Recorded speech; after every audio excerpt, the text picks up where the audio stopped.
Have you ever wondered what would happen if a penguin from the South Pole took a vacation to Japan? Well, meet Pip. He's not your average penguin, and his trip to the land of the rising sun was anything but ordinary. Buckle up, because this is the story of Pip's wild Japanese adventure. Pip's first stop, a bustling conveyor belt sushi restaurant. His eyes lit up when he saw what he thought were delicious fish snacks gliding by.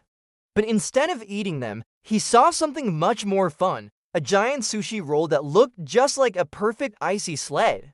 With a happy squawk, he hopped on and zoomed down the conveyor belt, sending rice, fish, and wasabi flying everywhere. A very surprised sushi chef started chasing him, waving a spatula, but Pip was just too fast. Next, Pip discovered the beautiful cherry blossoms. To blend in, he found a tiny pink hat and perched it on his head. He saw a hill covered in soft pink petals and couldn't resist. He slid down, creating a pink avalanche of petals that led him right into the middle of a peaceful tea ceremony. The serene gathering quickly turned into a chaotic, but very fun, petal fight. Feeling a bit messy, Pip decided he needed a spa day. He waddled into a traditional Japanese hot spring and onsen. For a penguin, a hot spring is basically a giant, warm swimming pool. He started doing what he does best, belly sliding. He splashed water everywhere, causing a bit of a panic among the other bathers. But he did make a new friend, a sleepy Tanuki, or raccoon dog, who seemed to enjoy the show from a safe distance. That evening, Pip heard music coming from a karaoke bar. He couldn't resist the spotlight. He hopped onto the stage and started singing his favorite J-pop tunes. His penguin squawks, surprisingly, had a catchy beat. Before he knew it, the entire bar was dancing to his unique vocals, and his performance became an overnight viral hit.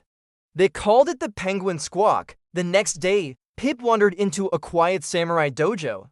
He saw a rack of shiny katanas and, well, he thought it was a buffet of shiny fish. He slid across the smooth tatami mats, accidentally knocking over practice swords. To the amazement of the samurai, his clumsy slides looked like a complex martial arts move. They were so impressed, they named it the Great Penguin Form and awarded him a tiny honorary katana. Of course, a trip to Japan isn't complete without ramen.